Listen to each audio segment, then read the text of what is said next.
Hello అందరికీ, అందరూ ఎలా ఉన్నారు? Welcome back to my channel అండి. సో మేము ఇక్కడ ఫుల్ ఎక్సైటెడ్ ఉన్నామన్నమాట. మేమందరం కలిసి వనభోజనాలకు వెళ్తున్నాం అనమాట. సో శాఖ వాళ్ళతో వెళ్తున్నాము. దగ్గర ఒక 30 మెంబర్స్ ఉంటాం అందరం కలిసి. మా మామయ్య వాళ్ళ తరపున మేము వెళ్తున్నాము వాళ్ళతో పాటు. సో ఇక్కడ గుడికి వచ్చామన్నమాట ఫస్ట్ దర్శనం చేసుకోవడానికి. సో ఇక్కడ కనిపిస్తుంది కదా మీకు చెట్టు, ఈ చెట్టు జమ్మి చెట్టు అనమాట. సో చాలా పెద్ద ఉంది జమ్మి చెట్టు. ఫస్ట్ ఇంకా జమ్మి చెట్టుకు మొక్కుకొని గుడిలోకి వెళ్తే వెళ్ళిపోయాము. సో ఇక్కడ గుడిలో కూడా కోనేరు ఉంది, చాలా పెద్ద కోనేరు. అండ్ కోనేరు పైన అమ్మవారు గుడి ఉంది. మళ్ళీ పైన వైట్ కలర్ టెంపుల్ కనిపిస్తుంది కదా, అక్కడ శివలింగం ఉందన్నమాట.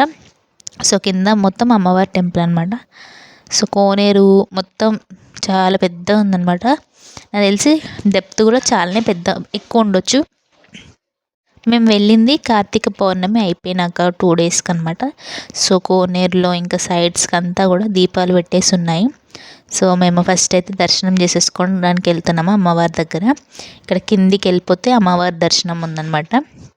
సో ఫస్ట్ అమ్మవారి దర్శనం అయిపోయినాక ఇంకా పైన చేసేసుకుందాం అనేసి ఫస్ట్ అమ్మవారి దగ్గరికి అయితే వెళ్తున్నాం. చూసారు కదా వ్యూ చాలా బాగుందన్నమాట కింద నుండి. సో మనం ఇప్పుడు ఫస్ట్ కింద అనమాట దర్శనం వెళ్ళింది.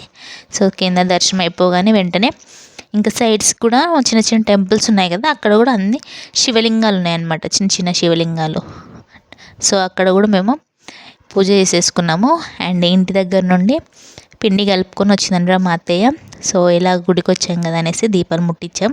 అండ్ అక్కడ క్లాసికల్ డ్యాన్సెస్ కూడా నేర్పిస్తున్నారు, నాకు చాలా నచ్చింది. సో మేము ఇంకా ఇక్కడ టిఫిన్స్ అవన్నీ చేసేసుకొని దర్శనం అయిపోగానే వెంటనే బయలుదేరిపోయామన్నమాట. సో వీడియో నచ్చితే please do like, share and subscribe to my channel. Thank you.